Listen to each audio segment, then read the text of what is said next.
దేవునికి మహిమ కలుగునుగాక. ప్రభునందు ప్రియమైన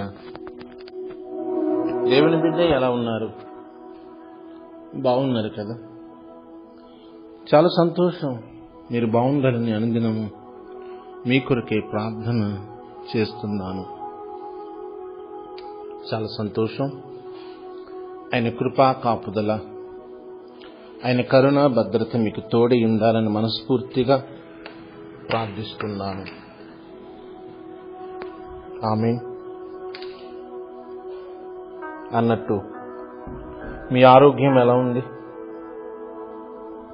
బాగుంది కదా? సమయానికి భోజనం చేయండి. మీ ఆరోగ్యాన్ని జాగ్రత్తగా కాపాడుకోవడానికి ప్రయత్నం చేయండి. ఎందుకంటే దేవుడు ఇచ్చిన ఆరోగ్యాన్ని పాడు చేసుకోవడం తెలివి తక్కువతనం. దేవుడు మంచి ఆరోగ్యం ఇచ్చినప్పుడు, తినగలిగే ఓపిక ఇచ్చినప్పుడు, అరుగుదల ఇస్తున్నప్పుడు మరి ఆకలిని చంపుకోక మరి సమృద్ధిగా తినండి, ఆరోగ్యం కలిగి ఉండండి, దేవుని నామాన్ని మహిమపరచండి. ఆమేన్. అన్నట్టు కుటుంబస్తులు ఎలా ఉన్నారు? బాగున్నారు కదా? మీరు బాగుండాలి, మీ కుటుంబం బాగుండాలి, మీరు చేస్తున్న పని దీవెనకరంగా ఉండాలని ఆశిస్తున్నాను. ఆమేన్. మంచిది.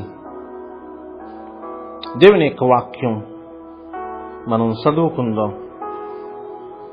బైబిల్ గ్రంథము నుండి ఆదికాండము 18వ అధ్యాయము 3వ వచనం చదువుదాం. ప్రభువా, నీ కటాక్షము నా మీద నున్న ఎడల ఇప్పుడు నీ దాసుని దాటిపోవద్దు. చక్కటి మాట మనకు కనపడుతుంది. చూడండి, ప్రభువా, నీ కటాక్షము నా మీద ఉన్న ఎడల ఇప్పుడు నీ దాసుని దాటిపోవద్దు. చక్కటి మాట మనకు కనపడుతుంది. మమ్రే దగ్గర సింధూర వనంలో అబ్రహాము ఎన్నటి వెళ్ళ కూర్చున్నప్పుడు తన ద్వారమునద్ద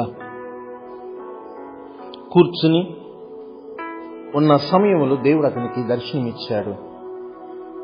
కన్నులతో చూసినప్పుడు 3 మనుషులు అతనికి కనిపించారు. ఆ దర్శనంలో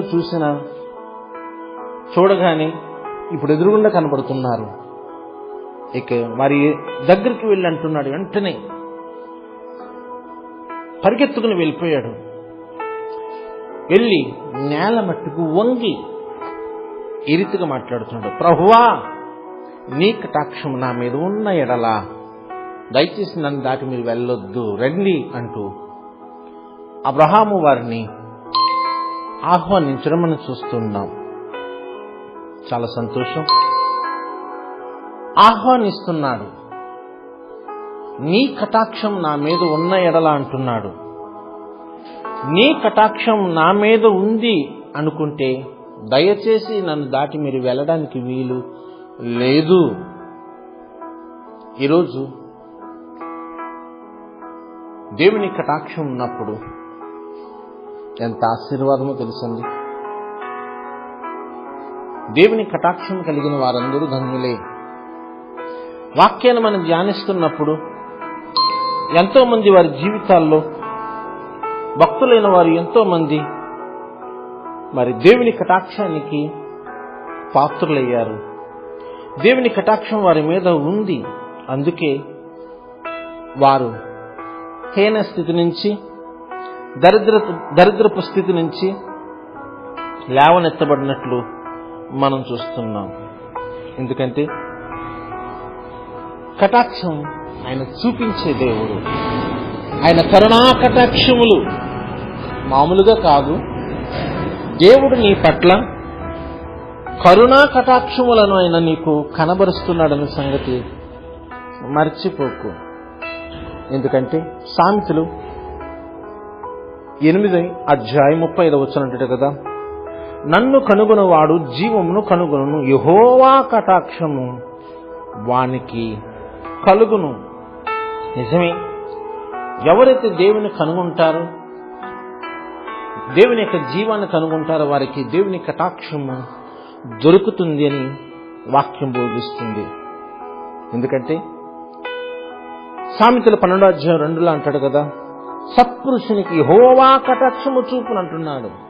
సత్పురుషుడు, సత్ అనగా మంచి, మంచి వారికి దేవుడు తన కటాక్షాన్ని చూపిస్తానని వాగ్దానం చేస్తున్నాడు.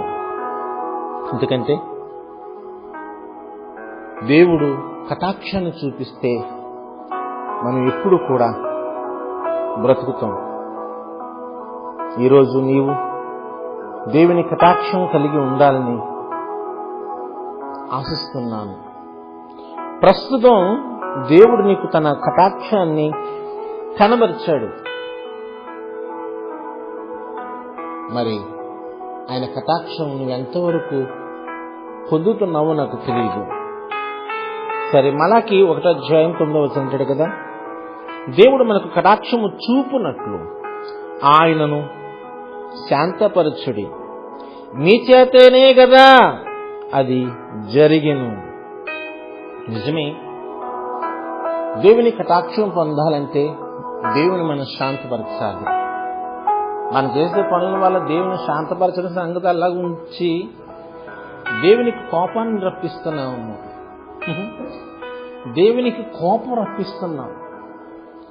దేవుని శాంతపరచవలసిన మనం శాంతపరచడం సంగతి అలా ఉంచి దేవునికి కోపం రేపుతున్నాం. అదే బాధ కలుగుతుంది. ఆయన కటాక్షము ఎప్పుడు నీతిమంతుల మీద ఉంటుంది. ఆయన కటాక్షం ఎప్పుడు కూడా శాంతము కలిగిన వారి దగ్గర ఉంటుంది. ఆయన కటాక్షం ఎప్పుడు కూడా సమృద్ధిగా తన భక్తుల ఎడలో ఉంటుందన్న సంగతి మర్చిపోవద్దు. భక్తులైన వారి ఎందరో జీవితాల్లో దేవుడు తన కరుణా కటాక్షాలను కనబరిచాడు.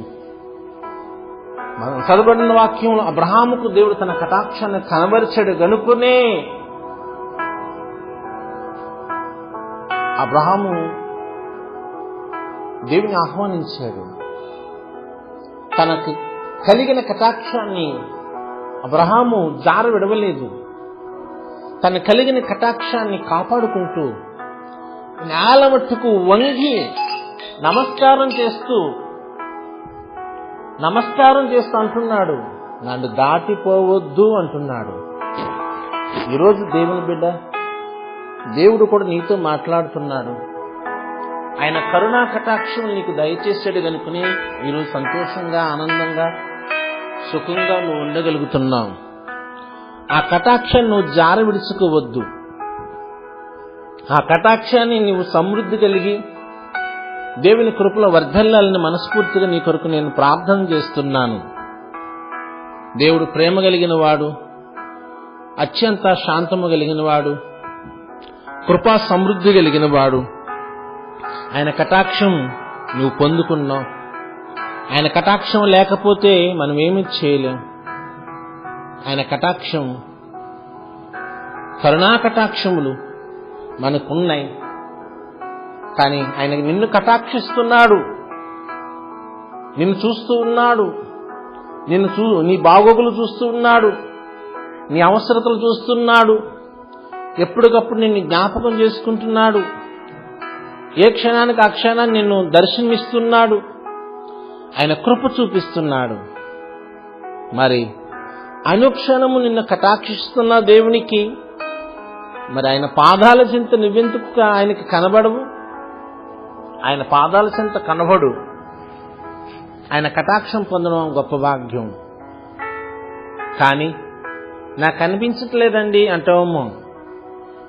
మన బాహ్య నేత్రాలతో ప్రభుని చూడలేకపోతున్నాం. కానీ ఏ రోజుకి ఆ రోజు, ఏ క్షణానికి ఆయన నీ ముందుకు వస్తున్నాడు. నీ ముందుకు వచ్చి నిన్ను కాపాడుతున్నాడు, నీ ముందుకొచ్చి నిన్ను కరుణిస్తున్నాడు. ఆ సత్యాన్ని ఎందుకో మనం తెలుసుకోలేకపోతున్నాం. సరేలే, ఏదేమైనా దేవుడు నీతో మాట్లాడేది గొప్ప అద్భుతకరమైన మాట ఏంటంటే, ఆయన నిన్ను కటాక్షిస్తున్నాడు గనుక ఆయన నువ్వు నిర్లక్ష్యం చేయకు. ఆయన నిన్ను కటాక్షిస్తూ ఉన్నాడు గనుక దేవుని కటాక్షాన్ని జార విడవకు. ఆయన కటాక్షం నువ్వు కలిగి ఉన్నావు గనుక మర్చిపోయి ఆ కటాక్షాన్ని దాటిపోయేటట్లు చేసేవా, ఇక నీ పని అంతే, అయిపోయినట్లే. ఆ కటాక్షం నిన్ను దాటి వెళ్ళనివ్వకుండా కాపాడుకో. ఆ కటాక్షాన్ని చేజార్చుకోకు. ఈ రోజున్న కటాక్షం రేపు ఉంటుందని విర్రవేసుకో. ఈ రోజు నిన్ను కటాక్షించాడు, రేపు కూడా ఇలాగే బతికేద్దాం అనుకుని నిర్లక్ష్యంగా ఉండకు. ఈరోజు చూపించిన కృప నువ్వు రేపు పొందుతావో లేదు నాకు అర్థం కాదు. అది నా చేతుల్లో లేదు, నీ చేతుల్లోనూ లేదు. ఈ రోజు నా ఆయుష్ రేపు ఉంటుందని నేను చెప్పలేను. ఈరోజు ఎందుకో ఆయన నీ ఎడల కరుణా కటాక్షాలు చూపించాడు కనుకనే దేవుని జ్ఞాపకం చేసుకో. అబ్రహాము నేల మట్టుకు వంగి నమస్కారం చేసి బ్రతిమలాడుతున్నాడు. ఈరోజు ఆయన కటాక్షం నువ్వు కలిగి ఉన్నావు కనుకనే నీవు కూడా చేయవలసింది ఏంటంటే, జార విడవక, దాన్ని వ్యర్థం చేసుకోక, దాన్ని కాపాడుకుని దేవుని కృపలు వద్దనడానికి నువ్వు ప్రయత్నం చేయి. బ్రతిమలాడుతున్నాడు అబ్రహాం, నాయనా ఈ కటాక్షం నన్ను దాటిపోయినట్లుగా నువ్వు వెళ్ళకు, నన్ను దాటి నువ్వు వెళ్ళొద్దు. జాగ్రత్త. ఏ క్షణం నువ్వు నిర్లక్ష్యంగా ఉన్నా, ఏ క్షణాన్ని నువ్వు అనాలోచనగా ఉన్నా, ఏ క్షణాన దేవుని యొక్క మర్చిపోయి ఆగమరుపుగా ఉన్నా, జాగ్రత్త. ఆయన కటాక్షం నిన్ను దాటి వెళ్ళిపోతుంది.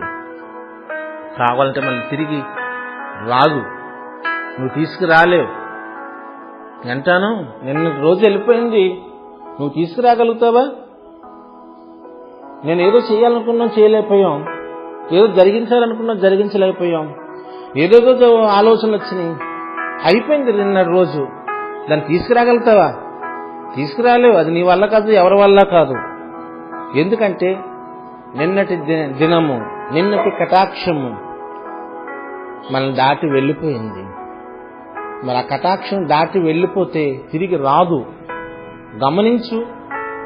దేవుని కృపకు లోబడి ఉండడానికి నువ్వు ప్రయత్నం చేయి. ఆ కరుణా కటాక్షములు నువ్వు కలిగి ఉండాలని ప్రభువారు కోరుతూ ఉన్నాడు. ఆ కటాక్షము నీకు ఆశీర్వాదాన్ని కలిగిస్తుంది. ఆ కటాక్షము నిన్ను దీవిస్తుంది. ఆ కటాక్షము నిన్ను కాపాడుతుంది. అబ్రహామును కటాక్షించిన దేవుడు నిన్ను కూడా కటాక్షించి ఆయన కృపను నిన్ను వర్ధిల్ల చేయడానికి ప్రభువారు ఇష్టపడుతున్నారు. ఆయన రాకడ వరకు నువ్వు నమ్మకంగా ఉండి ప్రభు కృపలో నువ్వు వర్ధిల్లాలని మనస్ఫూర్తిగా నీ కొరకు ప్రార్థిస్తూ ఆశిస్తున్నాను. నీ కొరకు ప్రార్థించే నీ దైవజనుడు Raju. God bless you. Amen. మీకేమైనా ప్రార్థన అవసరం ఉంటే తెలియజేయండి. నా ఫోన్ నెంబర్